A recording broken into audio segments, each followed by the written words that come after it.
Temos então o credo dizendo: creio em um só Deus, Pai Todo-Poderoso, Criador do céu e da terra, de todas as coisas visíveis e invisíveis. Creio em um só Senhor, Jesus Cristo, Filho unigênito de Deus, nascido do Pai, antes de todos os séculos. Deus de Deus, luz da luz, Deus verdadeiro de Deus verdadeiro, gerado, não criado, consubstancial ao Pai. Por Ele todas as coisas foram feitas, por nós homens e para nossa salvação. Desceu do céu e se encarnou pelo Espírito Santo, no seio da Virgem Maria, e se fez homem. Também por nós foi crucificado, sob Pôncio Pilatos, padeceu e foi sepultado. Ressuscitou ao terceiro dia, conforme as Escrituras, e subiu aos céus, onde está sentado à direita do Pai, e de novo há de vir em sua glória, para julgar os vivos e os mortos. Seu reino não terá fim. Creio no Espírito Santo, Senhor que dá vida e procede do Pai e do Filho, e com o Pai e o Filho é adorado e glorificado, Ele que falou pelos profetas. Creio na Igreja una e santa, católica, apostólica, professo um só batismo para remissão dos pecados e espero a ressurreição dos mortos e a vida do mundo que há de vir. Amém. Vamos, neste momento, orar ao Senhor.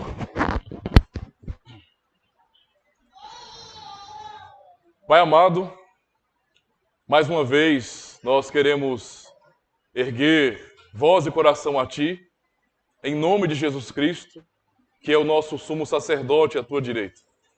Como nós acabamos de confessar, cantando neste credo, no credo niceno, nós cremos no Senhor, Deus Pai Todo-Poderoso, e em Teu Filho Jesus Cristo e no Espírito Santo. Este é o único Deus verdadeiro, Pai, Filho e Espírito Santo. E suplicamos a Ti, ó Senhor, que venha nos conduzir na verdade pura do Evangelho, a fim de que realmente aprendamos a Te adorar, de acordo com a Tua santa vontade. Mais uma vez nos conduz nessa aula, nesse estudo, para que haja edificação na Tua igreja, para que o Teu povo possa realmente se alegrar em Ti adorar em espírito e em verdade. Nós Te louvamos, em nome do Senhor Jesus Cristo. Amém. Bem, meus irmãos, vamos então dar continuidade às nossas aulas aqui. Ei. Peraí, viu? Ei. Problemas técnicos. Ei, som. Agora vai. Nós aprendemos na semana passada sobre a questão da reverência e também que o culto ao Senhor é um culto simples. Hoje nós iremos avançar e aprenderemos sobre o fato de que o culto bíblico é trinitariano, não é? Ou seja, o culto é trinitário. E vamos refletir um pouco sobre isso, porque tem tudo a ver com o credo que acabamos de cantar. Ou seja, o culto trinitário quer dizer que é o culto, não é, que é feito ao Pai, ao Filho e ao Espírito Santo. Esse é o Deus verdadeiro. Então, observando aqui, o Catecismo Maior de Westminster faz a pergunta seguinte: há outros deuses além de Deus? E a resposta é: só existe um único e verdadeiro Deus, que é o Deus vivo e verdadeiro. Então, essa é a resposta do Catecismo Maior de Westminster, uma confissão irmã nossa, e que podemos realmente perceber, não é, que é uma confissão fiel, que está ligado completamente à palavra de Deus. A pergunta seguinte é: há quantas pessoas na divindade? E a resposta direta é: há na divindade 3 pessoas, o Pai, o Filho e o Espírito Santo. E essas 3 pessoas são um único Deus verdadeiro e eterno, de mesma substância, iguais em poder e glória. São, contudo, diferenciadas por suas peculiaridades individuais. Ou seja, o que temos aqui nessa confissão reformada é justamente a compreensão dos credos. Inclusive, na última aula, nós tocamos alguma coisa sobre isso, né? Na verdade, a última aula não, mas na aula de catecismo, se eu não me engano ontem, eu ainda toquei em alguma questão sobre a Trindade, sobre o credo de Atanásio, que fala justamente sobre a Trindade e nos ajuda a raciocinar sobre isso. A revelação da triunidade de Deus na Escritura demanda que nossos cultos, não é, e liturgias reflitam essa realidade misteriosa. Então, o ponto central aqui é compreender o seguinte, irmãos. Uma vez que o nosso Deus é triuno, logo, o culto que prestamos a Deus, ele deve ter essa natureza. O culto deve ser trinitário também. Não faz sentido para nós que somos trinitários, portanto cristãos, que o culto que nós prestamos seja unitário ou unicista, digamos assim.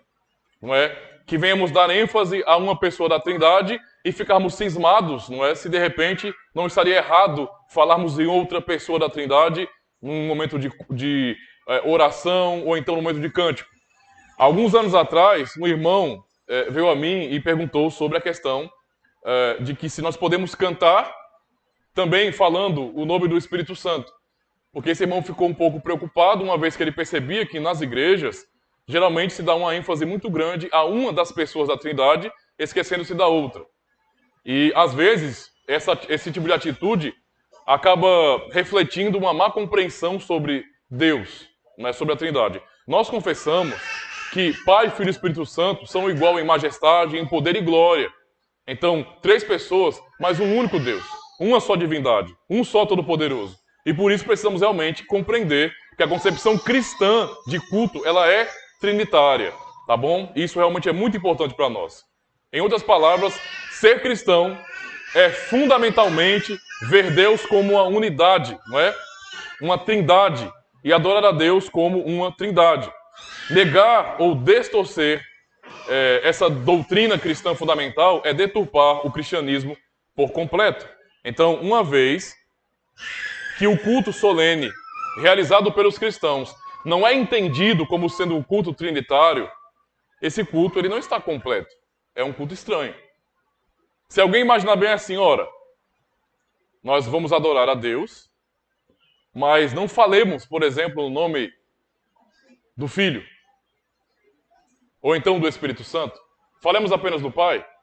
Ou então toquemos apenas o nome do Filho, porque nós temos que adorar ao Pai ou então ao Filho, ou então somente ao Espírito Santo. Algumas pessoas têm uma confusão em suas mentes. E por isso é lamentável que muitas expressões contemporâneas de culto não têm natureza distintamente trinitária. Então o que acontece, meus irmãos, é que muitas vezes as pessoas acabam entendendo o culto cristão de maneira errada, tá? De maneira errada. Quando nós aprendemos sobre a Trindade, não é simplesmente para... Aconteceu alguma coisa aí? Tudo certinho? Tá bom, né? Uma movimentação estranha para eu perguntar. Então o que acontece, irmãos, é que essa falta de compreensão, de entendimento de um culto realmente que é bíblico e, portanto, trinitário, é justamente a falta de avaliação, de estudo, de reflexão na natureza do culto a Deus. Não é? Por exemplo, em vez de se dar a devida atenção a cada uma das 3 pessoas da Trindade, toda a atenção, em muitos cultos evangélicos, não é? Ao se cantar, por exemplo, orar ou pregar, é dada de modo exclusivo a uma pessoa apenas, resultando numa espécie de modalismo moderno, por conta de várias razões teológicas para as quais não dispomos, aqui por questão de espaço de tempo, então não tem tempo para poder ser um pouco específico com relação a isso, mas podemos compreender que, na verdade, muitos grupos evangélicos acabam dando ênfase somente a uma pessoa da Trindade. Por exemplo, quando nós pensamos no nome pentecostal e pensamos em culto, o que vem à nossa mente quando pensamos em ênfase no culto? Pensando na Trindade. A ênfase é Espírito Santo. Basicamente é isso. Dá até a impressão que estamos vivendo a era do Espírito Santo e que, então, neste momento, não pode ser dado ênfase ao Filho e nem ao Pai.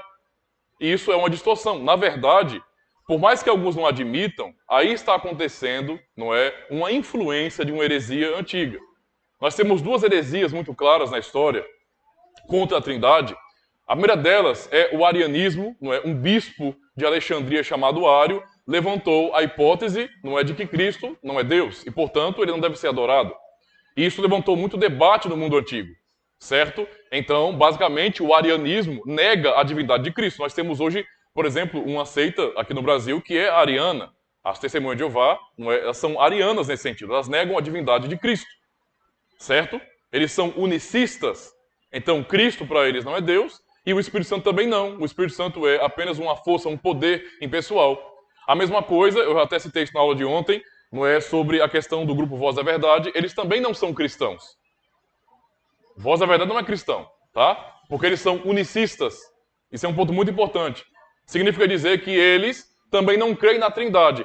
E até é uma coisa confusa, porque muitas vezes você ouve eles falar sobre Pai, Filho e Espírito Santo e pensa, mas aí, pastor, eles estão falando sobre Pai, Filho e Espírito Santo, então é a Trindade. Não. O entendimento deles, na verdade, é unicista também. O que eles querem dizer com isso? Que, na verdade, na cabeça deles, no passado, Deus se manifestou como Pai, mais à frente se manifestou como Filho e agora como o Espírito Santo. Então não é uma trindade, mas é uma pessoa que se manifestou de maneiras diferentes na história. Isso não é o que a Bíblia ensina, isso é heresia.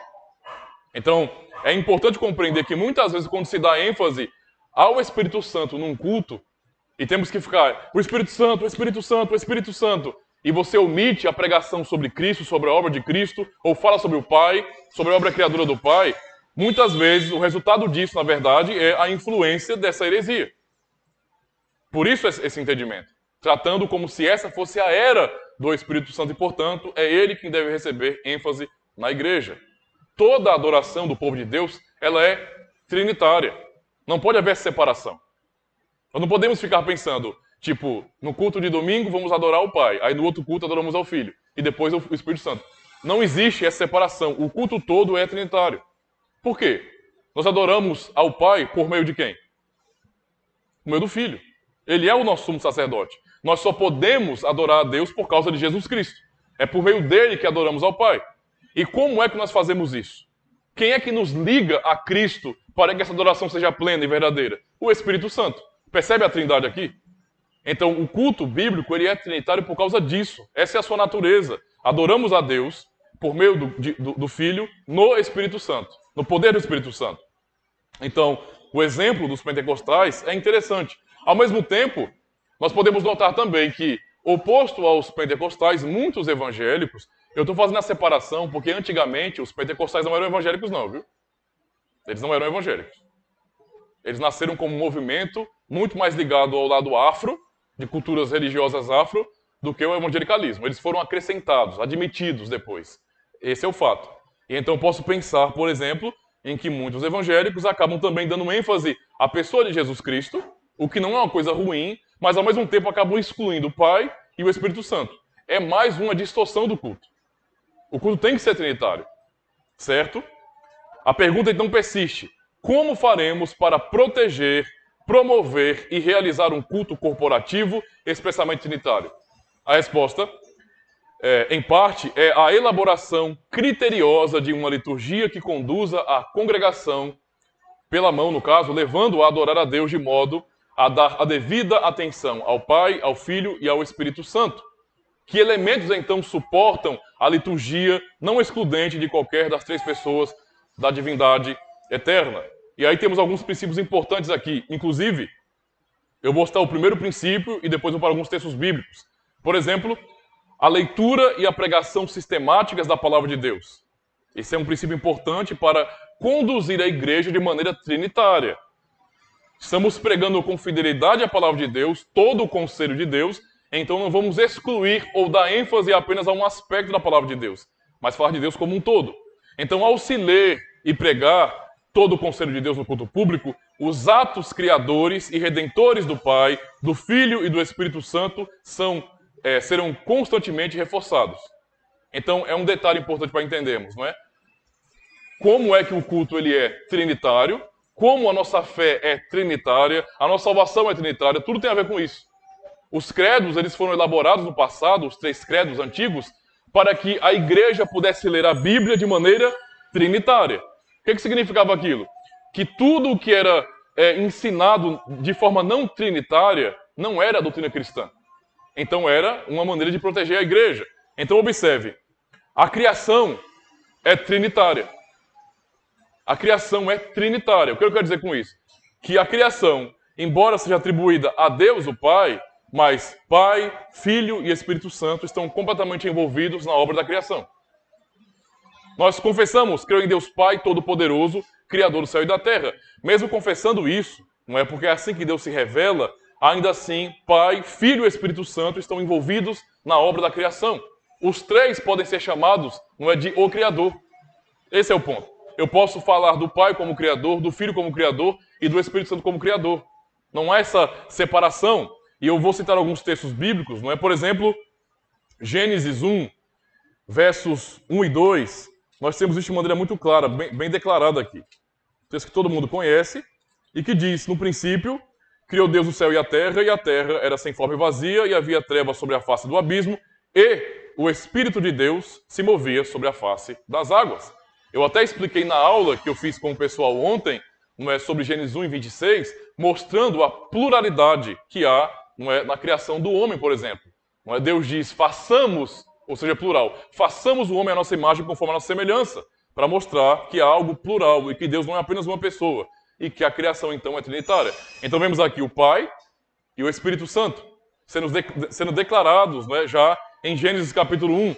Mas não somente isso. Por exemplo, além desse texto, Jó 34, verso 4, nos diz bem assim, olha, o Espírito de Deus me fez, não é?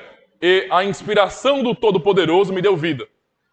Foi o que Jó declarou, não é? No capítulo 33 e no verso 4. O Espírito de Deus me fez. Então perceba, creio em Deus Pai Todo-Poderoso, mas o Espírito Santo é visto como Criador. Ele participa da obra da criação, ele é Criador juntamente com o Pai. E não somente isso, observando, por exemplo, Colossenses, é um texto fabuloso que nos mostra exatamente a mesma coisa com relação ao Senhor Jesus Cristo.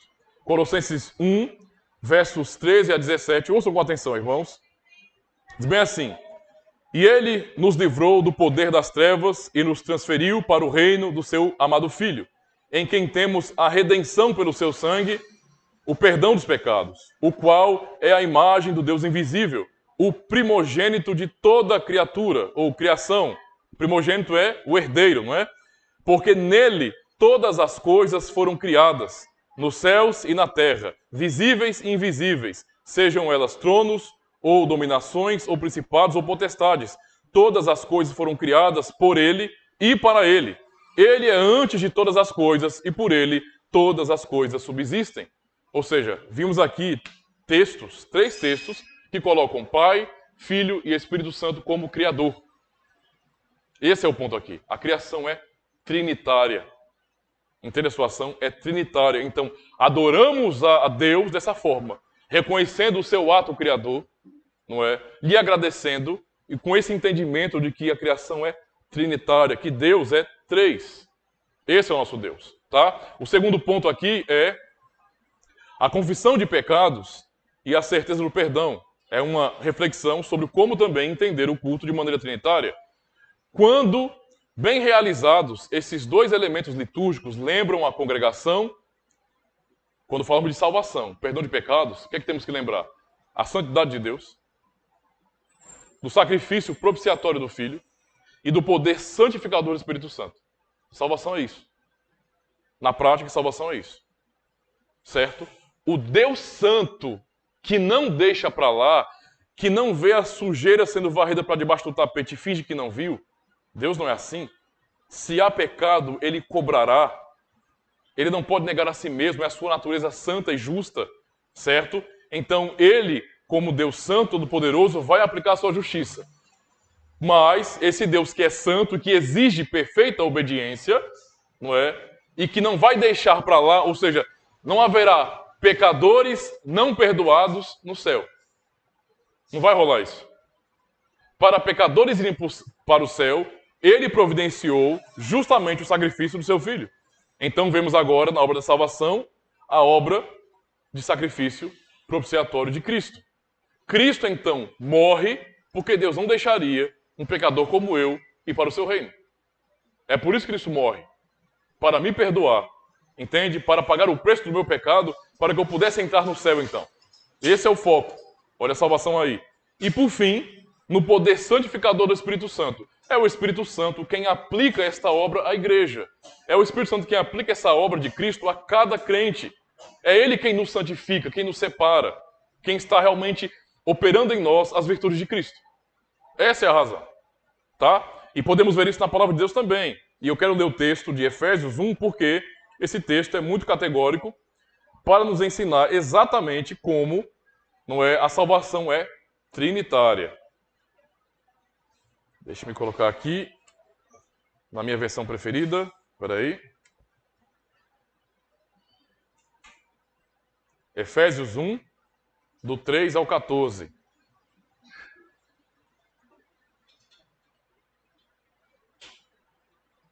Diz bem assim, ó. Vamos acompanhar essa leitura, porque vamos percebendo aqui de maneira bem pontual como a salvação se dá pela Trindade. Certo?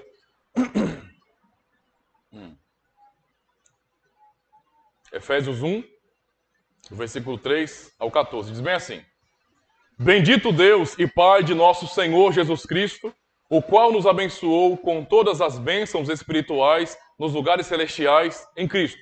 Percebam a linguagem. Deus é o bendito Pai, não é? De nosso Senhor Jesus Cristo, e Ele nos abençoou com todas as bênçãos espirituais nos lugares celestiais em Cristo. A ideia, a palavra em Cristo refere-se a um termo, é um conceito pactual. Em Cristo, para os irmãos entenderem. É mais ou menos assim. Todos nós caímos em Adão, mas somos justificados, redimidos em Cristo. Então, é a ideia do pacto. Tá? Então, em Cristo. Como também nos elegeu nele. Então, veja, a ação de nos abençoar e de nos eleger é de Deus o Pai. Assim diz aqui. Então, como também nos elegeu nele, em Cristo, antes da fundação do mundo, para que fôssemos santos e irrepreensíveis diante dele em amor. E mais uma vez, e nos predestinou, então a ação de abençoar, eleger, predestinar é de Cristo. É do Pai, nesse sentido, em Cristo. Certo? E nos predestinou para filhos de adoção por Jesus Cristo, para si mesmo, segundo o beneplácito de sua vontade, para louvor da glória de sua graça, pela qual nos fez agradáveis a si no amado. Então, toda ação não é do Pai em nos amar na eternidade, em nos eleger e predestinar em Jesus Cristo. Ou seja, para termos Cristo como nosso cabeça pactual. Ele vai dizer aqui mais, no verso 7, em quem temos, agora em Cristo, agora o ponto é da ênfase à obra de Cristo, em quem temos a redenção pelo seu sangue, a remissão das ofensas, segundo as riquezas da sua graça, que Ele fez abundar para conosco em toda a sabedoria e prudência, não é? Descobrindo-nos o mistério da sua vontade, segundo o beneplácito que propusera em si mesmo, de tornar a congregar em Cristo todas as coisas, na dispensação da plenitude dos tempos, tanto as que estão nos céus, como as que estão na terra. Em Cristo tudo, então, encontra seu significado, não é? Nele, em Cristo, no caso, digo, em quem também fostes feito herança, havendo sido predestinados conforme o propósito daquele que faz todas as coisas, segundo o conselho da sua vontade, com o fim de sermos para louvor da sua glória, nós, os que primeiro esperamos em Cristo. Então, observe, até agora vimos a ação do Pai em eleger e predestinar, a ação do Filho em redimir os eleitos, e agora, verso 13, em quem também vós estáis, depois que ouvistes a palavra da verdade, o evangelho da vossa salvação, e tendo nele também crido, fostes selados, tá, com o Espírito Santo da promessa, o qual é o penhor da nossa herança para a redenção da possessão adquirida para louvor da sua glória. Percebam então como a salvação na Escritura Sagrada ela é descrita de maneira trinitária: Pai, Filho e Espírito Santo. O Pai elege e predestina, certo? O Cristo salva, redime aqueles que o Pai elegeu. E o Espírito Santo, então, sela aqueles por quem Cristo morreu, que foram eleitos pelo Pai. Então, toda a salvação nossa, ela é operada por Pai, Filho e Espírito Santo. Portanto, irmãos, nós nos reunimos para adorar a Deus porque somos o povo a quem Ele elegeu em Cristo. Nos reunimos para adorar a Deus porque nós somos salvos por Ele. E, portanto, uma vez que entendemos, não é, que a nossa salvação é trinitária, adoramos a Deus de forma trinitária também. Terceiro ponto, o cântico de salmos e hinos. Cantar com um bom saltério e inário garantirá que a congregação, por meio de cânticos, expresse amor e devoção às três pessoas da Trindade Santa. Então, tanto os salmos, como também hinos que são bíblicos e têm essa dinâmica, essa lógica, vão nos ajudar também, concordando com os credos, não é, a cantarmos a palavra de Deus, a cantarmos ao Deus que é triuno. Nós temos que aprender a explorar mais isso, para que não haja uma falta de equilíbrio no culto que prestamos a Deus. E os bons hinos e salmos, não é, nos ajudam muito com relação a isso. Agora o detalhe do que nós já fizemos agora no início, que é a confissão, quarto ponto, a confissão de fé. Para que serve a confissão de fé? Na igreja. Recitar os credos ecumênicos, como o credo apostólico e o credo niceno, ajudará, sem dúvida, a guiar os cristãos a adorarem, não é, de modo trinitário. Ou seja, realmente, o objetivo dos credos é organizar nossa mente. O objetivo dos credos é organizar nossa mente, é nos ajudar a pensar de forma trinitária. Toda vez que eu vou olhar para a palavra de Deus, pensar no culto, na vida de adoração, eu sempre vou pensar nisso a partir da ótica da Trindade. Então, os credos nos foram dados para isso, meus irmãos. Para proteger nossas mentes, não é, de não se desviar para o entendimento de que temos que dar ênfase a uma pessoa da Trindade ou então não enxergar a verdade sobre a Trindade. Os credos nos ajudam, nos educam com relação a isso. Todo o culto do Senhor ao Senhor deve ter esse pensamento e o credo ou os credos nos ajudam de maneira lógica a direcionar nosso coração para isso, nossa mente para isso. A oração pastoral também, quando o pastor conduz a congregação em oração, cada pessoa da divindade deve ser devidamente exaltada por conta de seus papéis específicos, não é, na criação e na redenção. Além disso, toda oração, seja ela pública ou privada, deve ser dirigida ao Pai mediante o Filho no Espírito Santo. Então esse é o ensino que temos aqui. E por fim, aquilo que é mais lógico, os irmãos perceberem como que um culto bíblico ele é dirigido de forma trinitária. A bênção. Tanto a saudação é trinitária, como a própria bênção é trinitária. Muitas bênçãos na Escritura são claramente trinitárias porque fazem referência direta a Pai, Filho e Espírito Santo. Por exemplo, que nós usamos a despedida, não é, no final, a bênção final, no culto pela manhã, a graça do Senhor Jesus Cristo, o amor de Deus nosso Pai e a comunhão do Espírito Santo seja com todos vós. Os apóstolos ensinavam a igreja assim. Percebem como isso é importante? Eles saudavam a igreja assim e despediam também a igreja desse jeito. Por que tanta ênfase a isso? Para que os cristãos não fossem tentados a pensar de modo não trinitário, o que seria um prejuízo para a igreja. O culto público, então, é essencialmente voltado a Deus triuno. Não apenas glorifica a Deus, então, mas também leva os cristãos a se relacionarem com Deus de maneira, não é, bíblica, puramente bíblica, tanto na igreja quanto no lar. Isso realmente é muito importante para nós. Nós temos que realmente conduzir nossas vidas assim, para que o culto seja bíblico. Um culto que não é trinitário, em que as pessoas não amadurecem para essa compreensão e ficam dando ênfase nesse sentido a uma pessoa da Trindade, excluindo a outra, é um tipo de culto que não é fiel, não é bíblico de verdade. Falta esse equilíbrio, esse entendimento. Entende? Nós não estamos vivendo a era do Espírito Santo no sentido de que temos que dar ênfase à pessoa do Espírito Santo, nos esquecendo de Cristo. O Espírito Santo testifica de Jesus Cristo. Então, temos que pregar sobre Cristo. lembrando sempre que isso é feito no poder do Espírito Santo, em adoração a Deus o Pai. Eu vou citar aqui, não é, um trecho do que um teólogo holandês reformado falou uma vez. Ele diz bem assim: vejam, não devem vocês admitir que a fé na Trindade Santa é proveitosa? Não é ela o único fundamento de uma vida de fato piedosa e a fonte de toda a consolação? Portanto, considerem Deus como sendo um em essência e existindo em três pessoas. Observem com atenção a operação de cada pessoa na administração da aliança da graça e, em especial, na maneira como essa operação ocorre dentro de vocês. Então, isso aqui é tão importante para nós. Tipo, é um convite a refletirmos sobre como o Senhor nos conduz assim. Deus Pai, Filho e Espírito Santo nos conduz de modo agradável, não é? Nos dando consciência de que Ele realmente nos abençoa, nos salva, de que o Espírito Santo é que nos liga a Cristo, nos santifica, aplicando a obra de Cristo, e nos leva a essa consciência de que devemos buscar o Filho de Deus como nosso Redentor. Se alimentarem pensamentos apropriados, farão comentários apropriados, terão práticas apropriadas acerca de cada pessoa da Trindade e experimentarão um considerável e consistente progresso na piedade.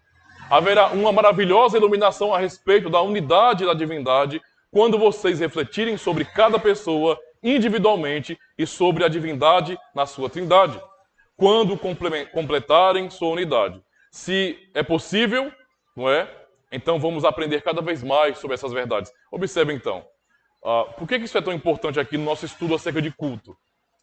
Porque é uma questão, eu diria, mortal.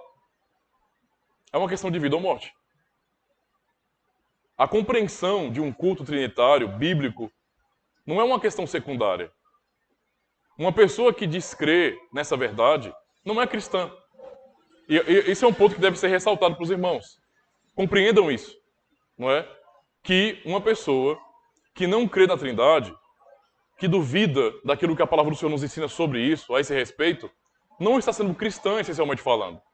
Basicamente, quem nega isso, não é? Infelizmente, irmãos, está abandonando um cristianismo fiel e puro. Não é? Então, devemos realmente ser sinceros e termos a intenção de adorarmos de maneira trinitária, não é? Prestando o devido louvor e glória e ação de graças ao Pai, ao Filho e ao Espírito Santo. Fazendo assim, não só teremos a certeza de saber que estamos adorando a Deus de modo bíblico, mas também cresceremos para conhecer, amar e obedecer cada vez mais, não é, ao Senhor. Esse é o culto prestado por um verdadeiro crente. Tá? Eu vou dar logo a conclusão do que a negação disso significa. Quando unitaristas, unicistas, se reúnem em suas comunidades para cultuar, não é a Deus que eles estão cultuando. Não é a Deus que eles estão cultuando. Se pessoas que não creem na Trindade, que negam que o Filho é Deus e que o Espírito Santo é Deus, se reúnem para culto, não é o culto bíblico que eles estão administrando e exercendo, e realizando ali. Não. Não estão adorando a Deus. Esse é o ponto. Então percebam que isso aqui não é uma questão de brincadeira, é sério. Culto bíblico é trinitário. É em nome do Pai, do Filho e do Espírito Santo. Não é? É em nome do Deus triuno que nós nos reunimos. Por isso, para nós é importante. Então, não olhe para pessoas que negam a Trindade como sendo pessoas que estão muito bem diante de Deus. Não estão. Qualquer um que não crê na Trindade não tem salvação, irmãos. Parece pesado isso, mas é a verdade. É a verdade. Eu até cito o que eu falei ontem, por exemplo, no credo, sobre o credo de Atanásio, porque é muito direto. Observem. O credo de Atanásio diz bem assim: qualquer um que quer ser salvo, antes de tudo deve seguir a fé católica ou universal. Aquele que não guardar integral, intacta, ou seja, não guardar essa fé que é católica e universal de maneira integral, ou seja, toda, intacta, isto é, sem nenhum tipo de alteração, de acréscimo, sem remover alguma coisa, qualquer um que não preservá-la como ela é, sem dúvida perecerá eternamente. Nós subscrevemos esse credo. Tá? E a fé universal ou católica é esta, que adoremos o único Deus na Trindade e a Trindade na unidade, não confundindo as pessoas nem separando o ser. Então, esse é o ensino que temos, fiel, não é? Confessional, acerca da nossa fé no Deus triuno e de como nós o adoramos. Então, venhamos ter consciência disso. Inclusive, é importante aprendermos isso para que não somente aqui no culto solene, mas também em nossa vida particular, em nossas orações particulares ou devocionais em família, venhamos pensar. Venhamos orar pensando realmente. Temos que tomar cuidado para não fazermos orações automáticas, não é? Robóticas, onde nós estamos falando sem pensar muito, quando deveríamos realmente pensar, sem pressa. Você não tem que ser um orador, não é? Que fala de maneira bela e faz as pessoas chorar. Não, esse não é o objetivo. Mas sua oração, não é, embora seja simples, ela deve ser absolutamente trinitária. Bíblica, fiel. É simples entender isso aí. Então, para conduzir nossas vidas. Agora, a nossa parte 2 da aula de hoje, uma vez que entendemos que o culto é trinitário, temos que entender que esse culto que é trinitário, não é? Ele tem sim uma centralidade. O culto, desde a antiga aliança até hoje, nunca mudou a sua essência. Todo o culto revelado, desde do Éden até hoje, até o que nós praticamos hoje, é um culto que tem como centralidade a obra redentora de Jesus Cristo. Entende? E por que a obra redentora de Cristo deve ser central no culto? Porque sem a obra redentora de Cristo, não há culto. Só por causa disso. Só houve adoração no passado porque o cordeiro sacrificado, não é, significava Cristo. Então, sem conhecer o nome Cristo, o povo do passado, nossos pais na fé, não é, eles adoraram, não é, nesse sentido, por meio da obra de Cristo. Eles não tinham ouvido falar sobre Cristo ainda. Cristo não tinha vindo. Mas o cordeiro sacrificado significava, apontava para a obra de Cristo. Pensando no Éden, quando Deus sacrificou animais para cobrir a nudez do casal, ali nós vemos uma ação redentora de Deus que é apontando para a obra de Cristo. Veja, Deus não poderia fazer simplesmente assim, ó. Pecaram? Resolveu o problema. Mas não foi isso que ele fez. Ele sacrificou, sangue foi derramado, e a partir do sangue derramado, a nudez do casal foi coberta. Entende? Então perceba que há necessidade de uma obra redentora, de sangue derramado, para que haja essa aproximação e o pecado seja coberto diante de Deus. Já no Éden, Deus está revelando que o culto a Ele tem que ter ênfase na obra redentora. A mesma coisa acontece com os demais patriarcas. Todos eles, não é, ao completar de suas obras, eles fazem a Deus sacrifício. Eles oferecem a Deus um holocausto. Animal, não é, algum animal tem que morrer, sangue tem que ser derramado. Ou seja, a obra de Cristo deve ser ensinada ali, redentora. E assim, quando o culto é instituído oficialmente à nação de Israel, tudo o que havia no tabernáculo, tudo apontava para o Senhor Jesus Cristo, especialmente os sacrifícios ordenados por Deus.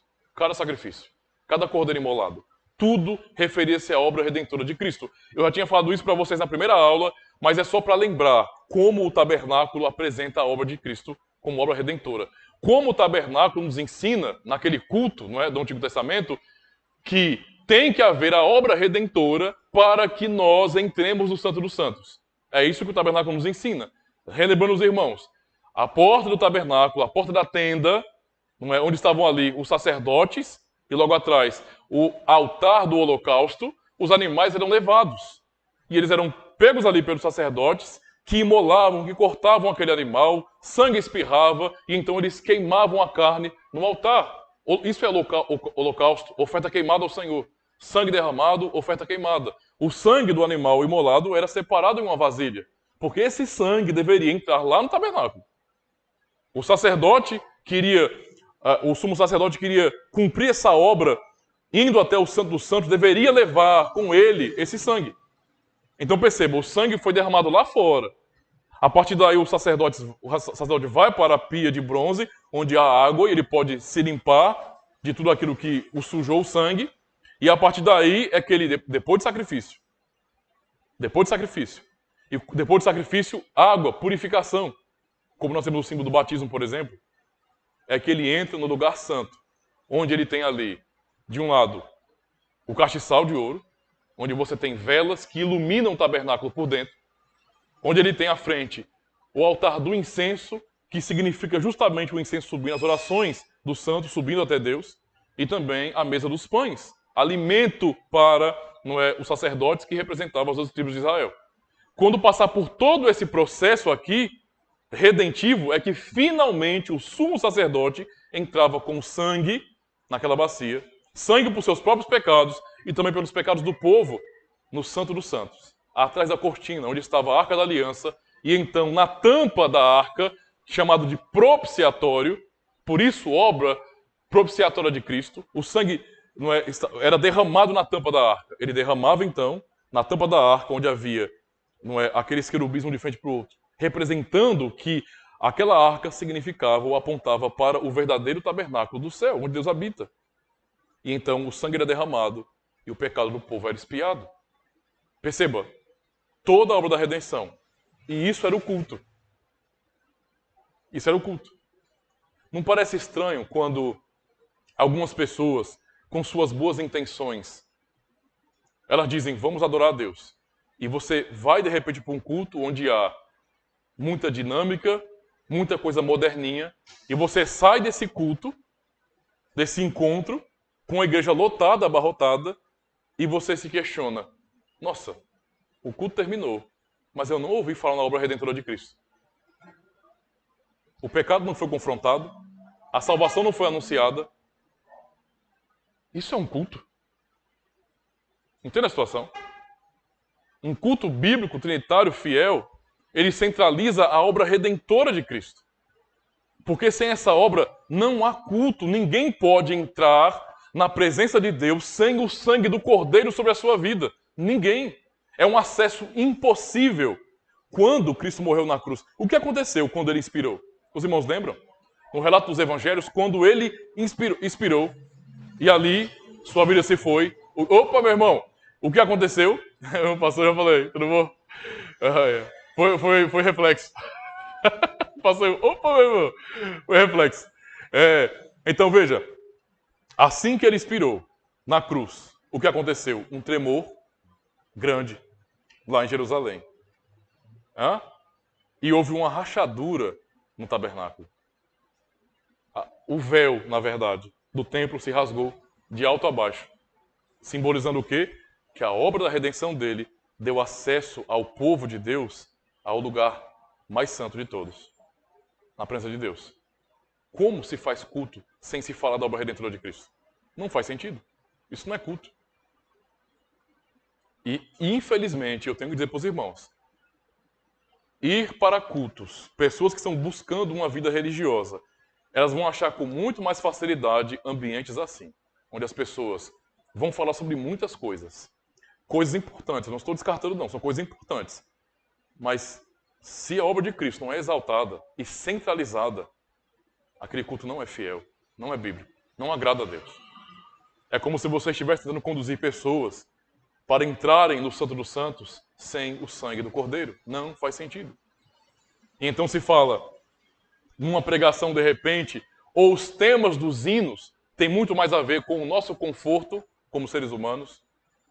Hinos que têm o propósito de tocar nosso coração, nos fazer chorar, nos emocionar no momento do culto. Hinos que falam muito mais sobre nossas mágoas, nossas dores, sobre como nós estamos sofrendo, não é? Para que de alguma maneira o pastor venha por cima, não é? E comece a falar algumas palavras de consolo para nós. E então hinos que são triunfalistas, que ensinam o cristão a cantar que a vitória dele tem sabor de mel, que ele vai conseguir avançar, que Deus vai tirar ele daquela situação. Olha, muito disso que é dito é verdade. Deus cuida do seu povo, sim. Mas a ênfase do culto não pode ser o nosso coraçãozinho. Entende? Não pode ser nossas emoções. A ênfase do culto deve ser a obra redentora de Jesus Cristo. Esse é o ponto central do culto solene. Então, num culto que é cristão, Cristo, não é o óbvio, é exaltado. Sua obra é exaltada. O tempo todo temos que compreender isso aí, que num culto bíblico, meus irmãos, os pecadores são chamados ao arrependimento. A mensagem de Cristo, arrependa-se porque é chegado o reino dos céus, ela é permanente numa igreja fiel. Arrependa-se. Para que o pecador olhe para si mesmo como miserável e ao mesmo tempo seja conduzido a Cristo como Salvador. Tem que haver isso. Você percebe por que nós não precisamos fazer apelo no final do culto? Não é necessário. Nós não precisamos, no final de um culto, observar, eu como pastor, como pregador, observar que tem visitas na igreja. No final, alguém aqui quer entregar a sua vida para o Senhor Jesus Cristo? Eu não tenho que fazer isso. Todo culto foi uma apelação. Todo culto foi um chamado. Todo culto deixou claro para todos os pecadores aqui, não é, que nós sem Cristo estamos perdidos, que precisamos dele, que dependemos de sua graça. Todo culto foi assim, porque centraliza a obra redentora de Cristo. Se falta isso, se falta esse equilíbrio na adoração, não é, ao Deus triuno, e se falta também ênfase na obra redentora de Jesus Cristo, esse culto não é bíblico, esse culto não é fiel, esse culto não alimenta, não está de acordo com a vontade de Deus. Não é? Não se pode faltar, então, a referência a essa obra, meus irmãos, que tem a ver tanto com sua morte, sua humilhação, como também sua ressurreição. Não é? E por quê?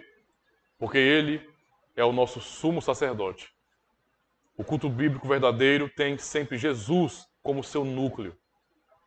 Tanto nos tipos e sombras da antiga aliança, os quais apontam para Cristo, como nas realizações das promessas de Deus em Cristo na nova aliança.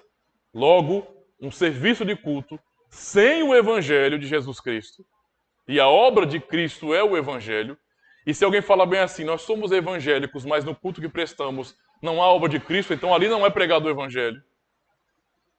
Não existe evangelho sem cruz, não há evangelho sem obra de Cristo. Certo? Quando os pregadores, os ministros, pregam a unção dos R$900, isso não é evangelho. Tá? Quando as pessoas simplesmente se esforçam para transmitirem seus anseios de prosperidade ou sucesso financeiro neste mundo, não é o evangelho sendo pregado. Substituir o evangelho por uma mensagem mentirosa. Quando pessoas estão dizendo, ora, busque agora o Espírito Santo, os levitas, não é? Os falsos levitas estarão tocando ali. Aproveite esse momento em que eles estão tocando aquelas músicas fortes, não é? Impactantes, para se entregar de uma vez por todas ao Espírito Santo. Quem sabe hoje você não será batizado? Isso não é evangelho. O evangelho aponta para a obra de Cristo. Sem o evangelho, não é? Sem Cristo em seu cerne, não é? O culto é uma farsa. Entendeu a seriedade da coisa? O culto que se diz cristão e não dá ênfase à obra de Cristo em toda a sua liturgia é uma farsa. É uma farsa. Eu estou concluindo e digo para os irmãos um conselho baseado nos princípios que nós ouvimos aqui. Imagine se você tivesse que ir para um outro lugar. Talvez essa resposta para mim seria mais fácil, porque eu sou um pastor. Então, de repente, se eu fosse para minha família para outro lugar onde não tivesse uma igreja reformada. E nós não temos condições naquele lugar de ter uma comunidade que seja realmente bíblica e tenha um culto bem completo mesmo. Onde é trinitário, isso é muito claro. Onde é pactual, isso é muito claro.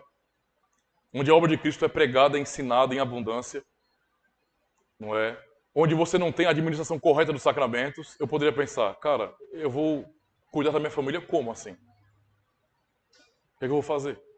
Algumas pessoas aconselhariam, qualquer cristão, até mesmo reformados, se você está em um lugar onde não há igreja reformada, o que importa é você congregar. Será que esse pensamento é certo? Uma vez que entendemos a importância de um culto que seja bíblico realmente, será que é só congregar mesmo? Nós sabemos a importância da congregação, né? da comunhão dos santos, mas será que vale a pena realmente e é correto que eu vá para qualquer comunidade só porque só tem aquela na cidade? Não, eu tenho que avaliar isso, irmãos. Eu tenho que visitar a comunidade e eu tenho que notar se o mínimo de fidelidade aqui, ali é mantido. Pode ser que não seja uma igreja reformada. Não tem ainda. E é o meu sonho, mas não tem ainda. Mas eu percebo que pelo menos ali o evangelho é pregado. Eles não têm uma compreensão tão clara dos sacramentos, de repente. Ou então, eles não têm ainda uma noção litúrgica tão boa, tão organizada. Mas o pastor é um pregador fiel. Se pelo menos tiver isso, vale a pena o esforço de ouvir a pregação do evangelho. Mas se nem isso tiver, se você tem uma comunidade completamente desorganizada com relação a entendimento de liturgia, onde Cristo não é pregado, onde não há esse entendimento, sai de lá. Isso não é uma igreja, não. Não é uma igreja. É mais saudável e menos danoso para você e para sua família, se pelo menos temporariamente, não é? Você ficar em casa. Olha o conselho, isso é muito pesado que eu estou falando. Talvez alguns que vão assistir o vídeo depois vão pensar bem assim: misericórdia, um pastor ensinando que é melhor a pessoa ficar em casa. Calma lá, olha o que eu estou explicando aqui, olha o contexto. Se chegar a um nível de contexto como esse, onde você não tem uma igreja fiel, onde não há o mínimo de fidelidade naquela igreja, saia de lá. Porque você não está recebendo alimento, não está vendo um povo que se reúne em nome do Senhor de verdade, não há pregação, não há cânticos fiéis, então você não está ali adorando a Deus, você não está recebendo alimento saudável do Senhor. Tudo que você está fazendo é adoecer, se você permanecer ali. Ouvindo mentiras, ilusões, se enganando, não faz sentido. Tá entendendo? Isso é muito sério, irmãos. Muito sério mesmo. Não é? Temos que lutar pelo Evangelho. Então, é mais fácil um cristão... É mais fácil, não, é mais correto um cristão lutar para viver, mesmo que seja em casa, limitado. Peça ajuda na internet, busque ajuda de igrejas reformadas, veja se não há possibilidade, pelo menos acompanhe alguma coisa online e com sua família, abra a Bíblia, leia, aplique o que você aprendeu de maneira fiel, mas não vá para um lugar que parece mais uma sinagoga de Satanás. Tenta imaginar, eu estou num canto sozinho, aí algum irmão daqui viaja para uma cidade muito longe, porque precisa viajar, pensando que vai chegar na cidade só tem uma igreja universal. O meu conselho como pastor é: corre de lá, não passa nem perto. E se você passar, passa do outro lado da calçada. E toma cuidado, costura os bolsos, meu amigo, porque senão o dinheiro some. É simples assim. Entendeu a situação? Nós temos que tomar cuidado com isso. Então, é muito importante congregar, mas também é muito importante participar de um culto bíblico. Não é? Bíblico. Isso aqui realmente não pode ser descartado de forma nenhuma. Eu quero concluir lendo 2 textos para os irmãos, para mostrar como que a obra de Cristo é central num culto bíblico. O primeiro texto é Hebreus 13 e verso 15. É um texto realmente formidável, que nos diz bem assim, ouçam com atenção. Hebreus 13, verso 15.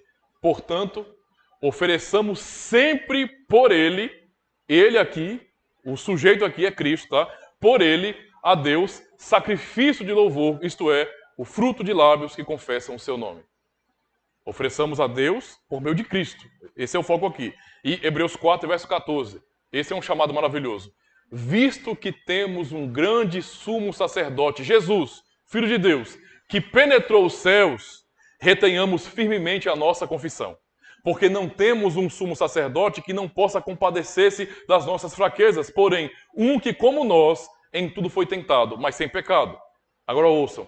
Cheguemos, pois, com confiança ao trono da graça, para que possamos alcançar misericórdia e achar graça, a fim de sermos ajudados em tempo oportuno.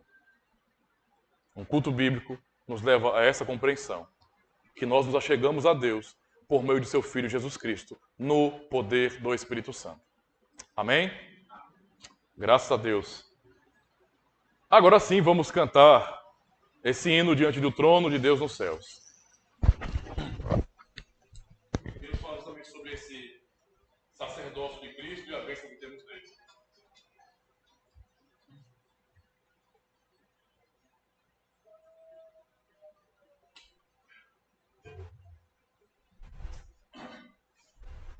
Cantemos então.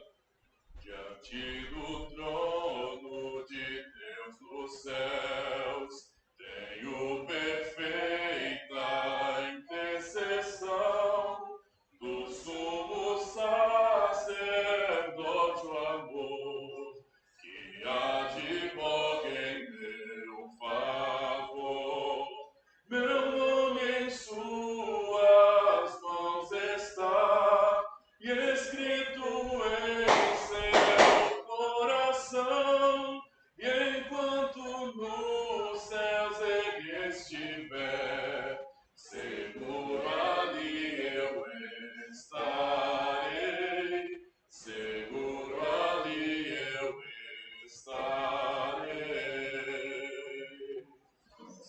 sou tentado a desviar e vejo a culpa que há em mim.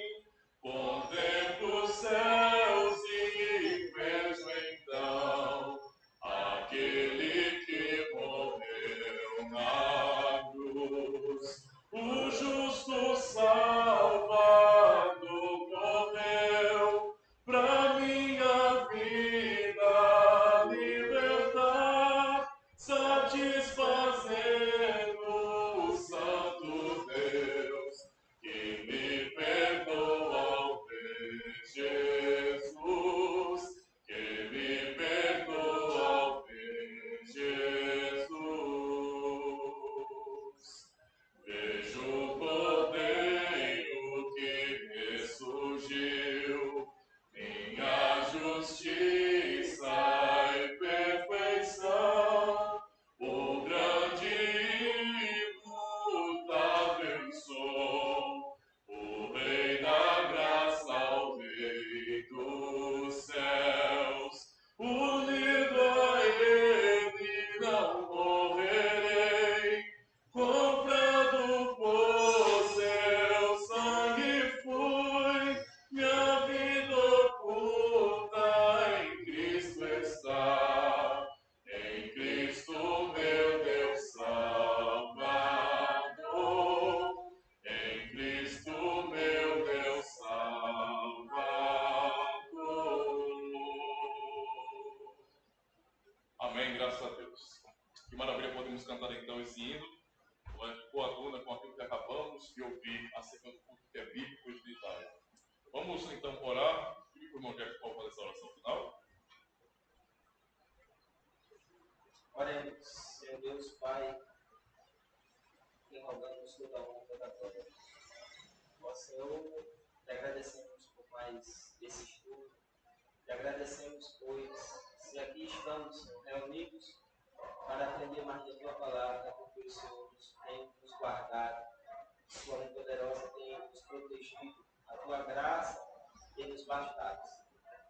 Ó Deus, como é bom aprender mais do teu Evangelho, saber do seu significado sem lembrar-nos do Deus Trino, Deus Pai, Deus Filho e Espírito Santo.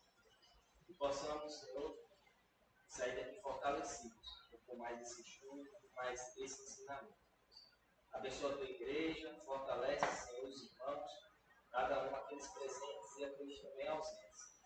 Cada dia mais eles vão se fortalecer na tua amada presença. A gente te pede paz, nos protege de todo mal. Em nome do teu Filho Jesus. Amém. Amém. Deus abençoe, meus irmãos.